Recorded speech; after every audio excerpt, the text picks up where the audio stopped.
Apa kabar semuanya? Baik. Baik. Kemarin sebelumnya kita sudah belajar tentang titik didih. Coba di sini siapa yang masih ingat mengenai titik didih? Acungkan tangan. Saya Bu.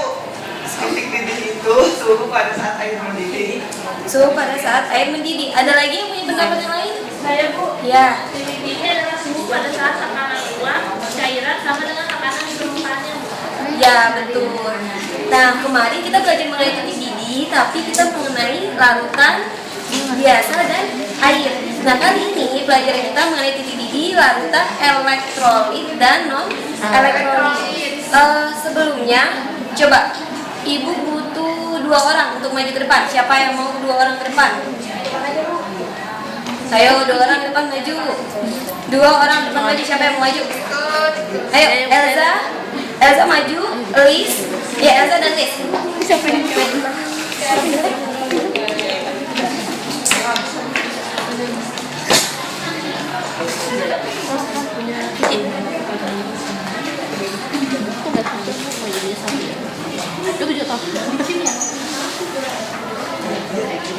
Liz, kamu bisa yang mana nih? Dua-duanya. Nah, coba perhatikan.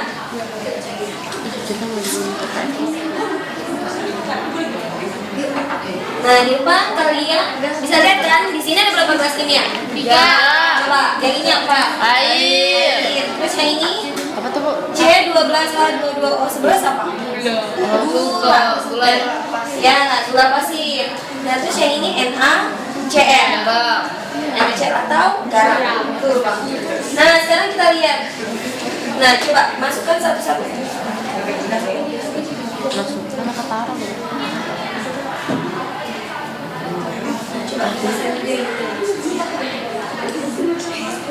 ini bisa pasang ini.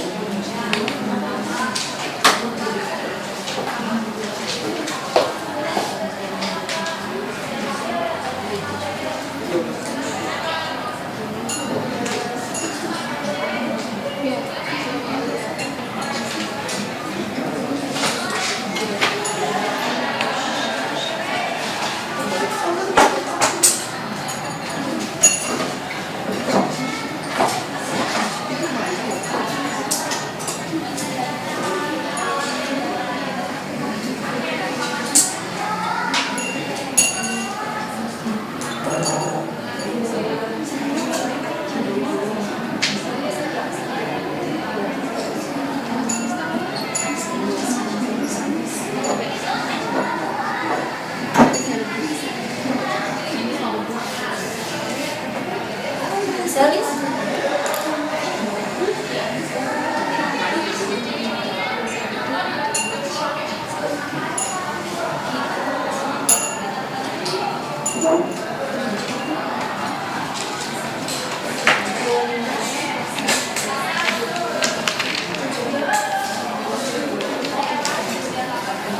Nah, tadi Ibu sudah bilang kan kalau hari ini kita akan belajar mengenai kenaikan titik didih. Berarti kita harus menunggu larutannya sampai mendidih. Nah, sebelum menunggu, Elza sama Liz perhatikan ya.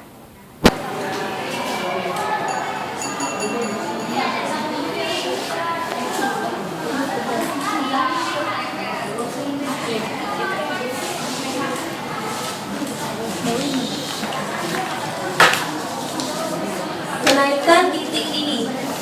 Nah, tadi itu ada 3 macam ya. Yang pertama air, gula, dan garam. Berarti tadi kan juga Ibu sudah bilang larutan elektrolit dan non elektrolit.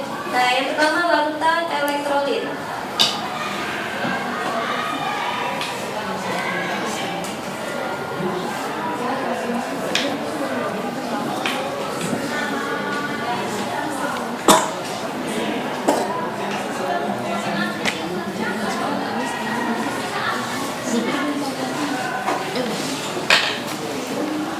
Pintunya rapetin ya.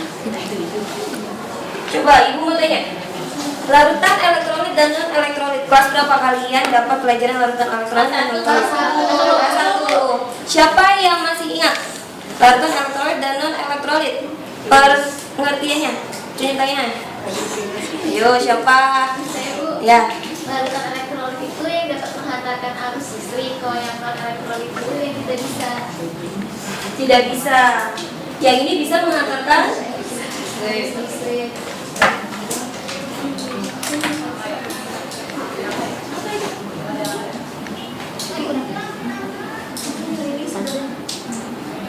dilihat suhunya ya.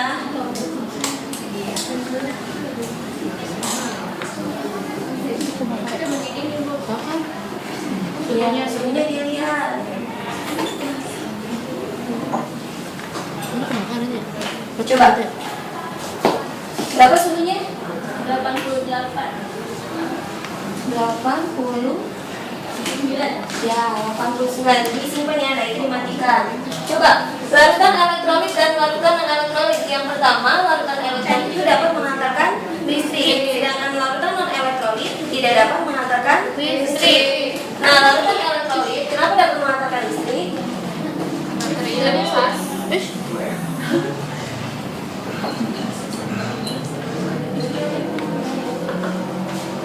Nggak bisa.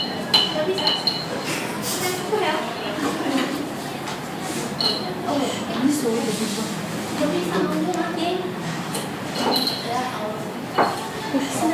Pengantuin tuh. Nggak ada yang ini ya? Ini fokusnya. Nah, coba yuk. Perhatikan lagi. Larutan elektrolit dan larutan non-elektrolit. Larutan elektrolit, kenapa dia dapat menghantarkan listrik? Soalnya di larutannya terurai menjadi ion-ion zat elektrolit. Ya, dia dapat atau bisa dibilang dapat mengalami ionisasi. Dapat terionisasi. Sedangkan larutan non-elektrolit berarti dia tidak Terionisasi. ya tidak dapat terionisasi. Nah, Liz sama Elsa sekarang tugasnya memperhatikan ini ya, semuanya juga diingat tadi berapa mendidihnya. Nah, tadi kan udah kayak gini. Nah, sekarang kita lihat tabelnya.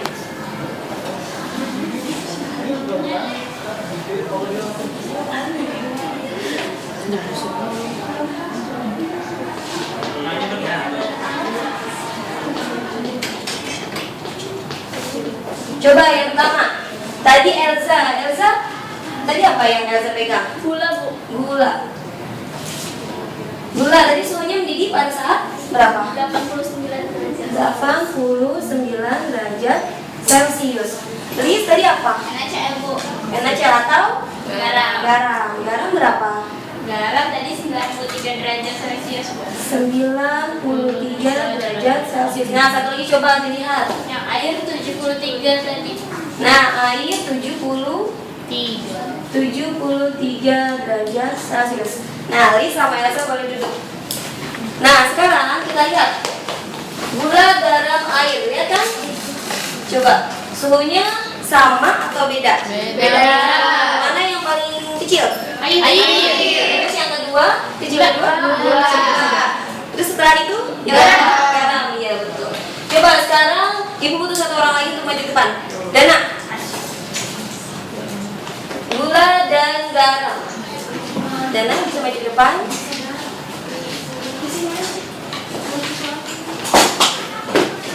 Coba ayo.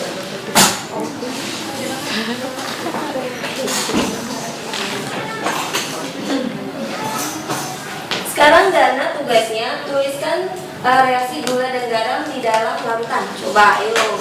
Ya. Di bawah sini. Pertama garam dulu. Yang lainnya perhatikan ya.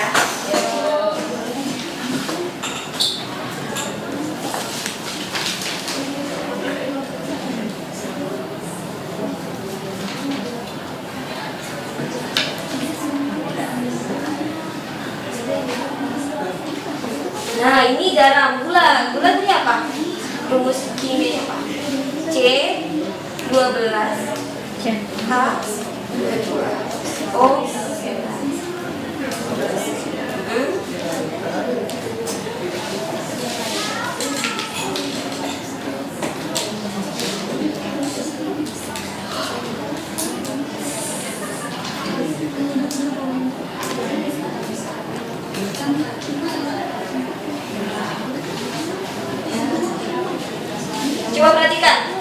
Perhatikan reaksi yang dituliskan oleh teman kita. Dan nah, betul atau salah?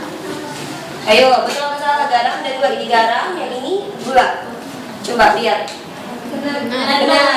Cara ibu tanya, kenapa NaCl dia bisa terurai menjadi Na aquos dan Cl- aquos? Kenapa coba?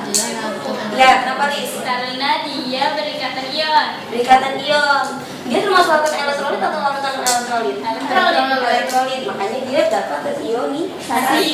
Jadi Na plus dan Cl-. Nah, terus gula kenapa dia bisa tetap menjadi ini tidak terurai seperti NaCl? Karena apa Novian Ras? Karena dia bukan larutan elektrolit. Karena bukan larutan elektrolit atau larutan non elektrolit, berarti dia tidak dapat terionisasi. Coba kita lagi. Nah, kita lihat ini dapat terionisasi. Nah, kalian lihat di sini. Semua larutan yang ada di sini itu konsentrasinya 0,1 molar. Kalau 0,1 molar berarti molnya berapa? 0,1 molar dalam airnya itu sebanyak 50 mili. Siapa? Coba dihitung. Dihitung 0,5 molar dalam 50 mili.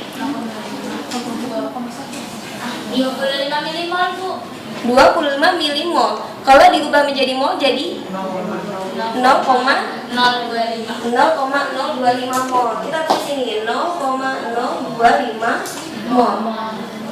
Nah, kita udah belajar mengenai keseimbangan kan? Coba kita lihat. Kalau di sini 0,025 mol, berarti Na ini berapa? 0,025 mol. Kalau Cl-nya sama. Berapa ini? 0,025 mol.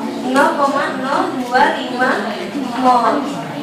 Gula, garam dan gula mempunyai konsentrasi yang sama. Kalau misalnya garam aja 0,025 mol, berarti gula berapa? 0,025 mol.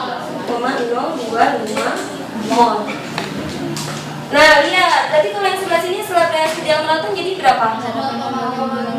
0,025 mol. Nah, kita lihat. Ini sudah menjadi larutan. Berarti kira-kira kalau misalnya yang ini berapa jumlahnya? Buat garam. Berapa molnya setelah dia ada dalam larutan? Terurai. 0,055. Berapa? 0,05. 0,05 mol. Nah, sedangkan kalau misalnya yang gula berapa? 0,025 mol. Kita lihat. Garam dan gula. Ketika dia berada dalam larutan, mana mol yang paling banyak? Garam. Nah, garam dan gula, garam yang paling banyak. Kita lihat di sini, kita sangkut pautkan dengan suhu yang tadi kita dapat dari demonstrasi ya. Garam berapa? 93. Sedangkan gula 89 derajat. Nah, berarti kalau misalnya kayak gini, kita lihat. Kita lihat coba, siapa yang bisa menyimpulkan? Kaitkan dengan mol dan suhu. Mol dan suhu.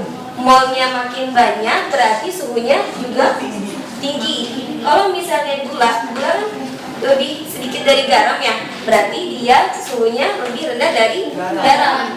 Nah, berarti kalau misalnya kayak gitu, siapa yang bisa menyimpulkan sifat koligatif larutan elektrolit dan larutan non elektrolit? Siapa yang menyimpulkan? Riza, coba menyimpulkan. Riza. Kesimpulan dari perbedaan sifat koligatif larutan non elektrolit dan elektrolit adalah dari hasilnya ini. Coba ayo. Kalau sifat koligatif yang titik didih yang elektrolit itu jauh lebih tinggi,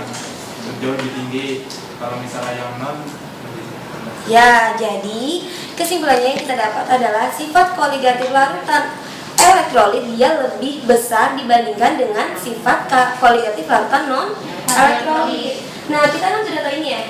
Larutan elektrolit dapat terionisasi. Karena dia dapat terionisasi, jadi ada salah satu faktor Van Hoff. Nah, faktor Van Hoff sendiri pengertiannya adalah perbandingan antara sifat koligatif larutan elektrolit dan sifat koligatif larutan non elektrolit. Coba kita lihat di sini. Tadi gimana? Ayo.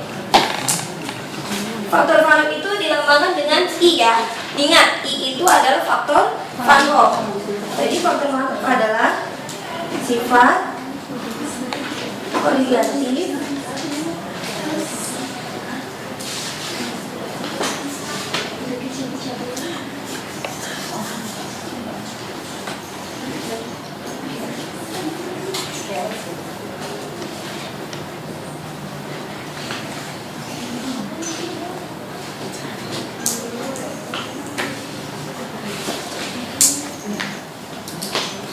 Perhatikan coba. Sifat koligatif larutan elektrolit perbanding sifat koligatif larutan non elektrolit. Nah, tadi kita juga sudah ini kan. Jadi sekarang kalian perhatikan yang faktor Van Hoek-nya.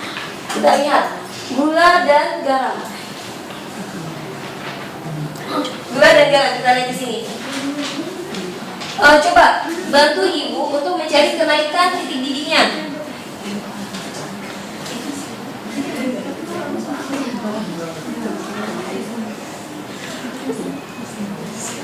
Kenaikan titik didih. Coba lihat kenaikan titik didih gula berapa? Lihat kenaikan titik didih itu caranya suhu larutan dikurang dengan suhu pelarut. Kita lihat yang gula. Gula suhunya berapa? 8 dikurang sama plotnya. Jadi berapa? 16. Berapa? 16 derajat Celcius. Nah, sedangkan kalau garam berapa? 20. Berapa? 20. Nah, dapat nih. Dapat sifat koligatif larutan elektrolit dan larutan non elektrolit. Masukkan ke rumusnya ke I. Coba kita lihat. Ya, koligatif elektrolitnya berapa? 20 derajat Celcius. Nah, sedangkan kalau misalnya non elektrolitnya 16. Coba ayo dihitung 20 dikurang 16 berapa? Jadi bagi 20 bagi 16 berapa? Berapa? 1,2.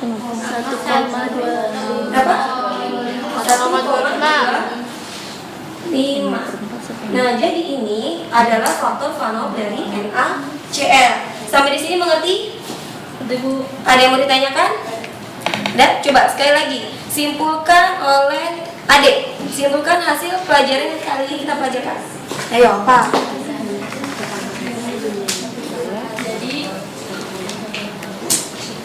Jadi elektrolit suhunya lebih tinggi dibandingkan non elektrolit. iya, betul. Ya, jadi sampai di sini PR-nya kalian harus kerjakan LKS halaman 35 ya. Besok dikumpulkannya, nggak ngumpulin dapat hukuman. Assalamualaikum warahmatullahi wabarakatuh. Waalaikumsalam.